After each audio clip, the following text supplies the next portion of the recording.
and I've just turned off the main Chalgrove Cuxham Watlington Road off at the corner, and I'm just going up to Tetsworth at the top of the hill that you can see in just at the top on the other side of the hill here, over to Postcombe. Some nice country lanes hopefully, and then from there I shall go down along the main road, and then I hopefully be able to record myself panting my way up Aston Hill. I find myself doing too much thinking and not enough talking, and which is surprising for me. But the consequence of that is that you never empty your head of any of your thoughts, and they're going round and round and just sort of building up on each other until it becomes just a confusing mess, and you don't know what to think of or do next, really. And so at the beginning of all this corona nonsense, as I would like to suggest, but not wishing to sound flippant, because I'm not in any way, I'm taking it very seriously like everybody else, but trying to look on the funny side of everything instead of the black side. And so what I discovered, more by luck than judgment, was that by sitting first of all with a pad of paper at my side and writing down all these thoughts that came into my head,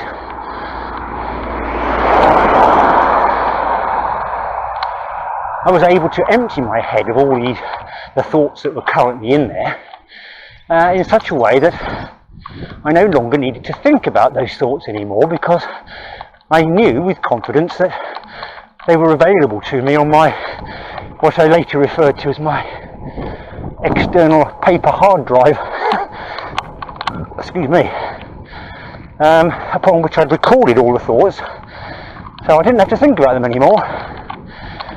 If I did, I just remember that I'd written them all down, and then I could read about them whenever I wanted to, and then I forgot them again. Excuse me panting a bit, because as you can probably see, just going up this hill, and even on a road bike with 120 psi in the tyres, having done 200 squats this morning with a 2 kilogram weight vest on, my legs need a bit of warming up. So we're running along this, virtually running on the top of the hill now. Anyway, here's another cyclist coming the other way. Hi. It's so friendly now.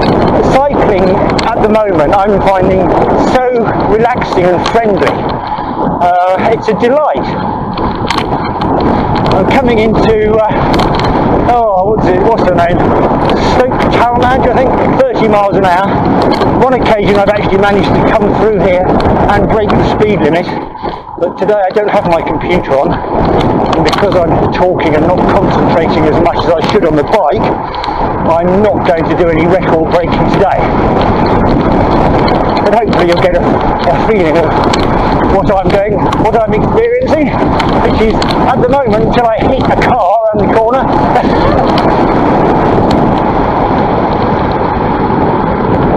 Slow down and have a look. I'm having great fun. Here's a runner. I'm just going to turn off here to Adwell and South Western. And this is a better route that my brother pointed out to me when we came out a while back now for a ride together.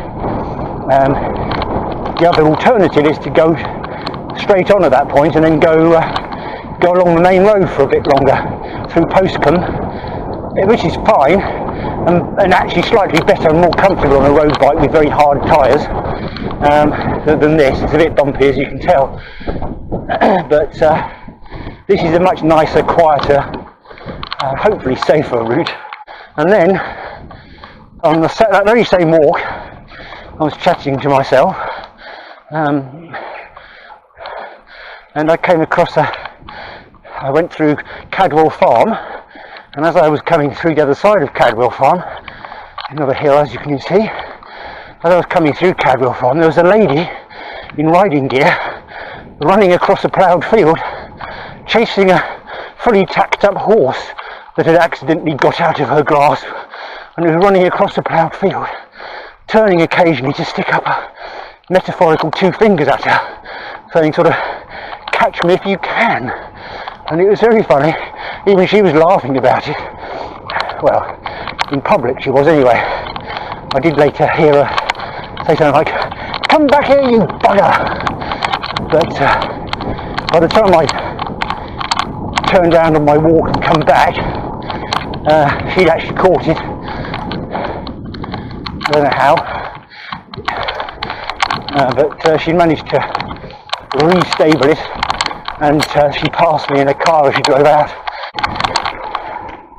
But I think you'll agree that the countryside around here is utterly beautiful. I think particularly this time of year, I know the sun's not out right now, but for cycling purposes that's not such a bad thing. It's not so hot. Right, we turn around here, a little bit of a climb up, hardly a climb, not when compared with the South Annapurna base camp anyway. Although of course we did have porters, and we weren't on bikes. Hello. The bike I'm riding here is a very nice, slightly elderly now, not quite as elderly as I am, Le Monde, which I bought more by accident than anything else. About, must be 15 more years ago. I was out in Reading. I was actually going around bike shops looking to buy a nice new modern road bike, but without any intention at that time of spending any money immediately. And I found a lovely bike shop just on this side of Reading. I'm trying to remember the name of it, but it was absolutely wonderful. And I popped in there just to have a chance, because I got lost and I was turning the car around.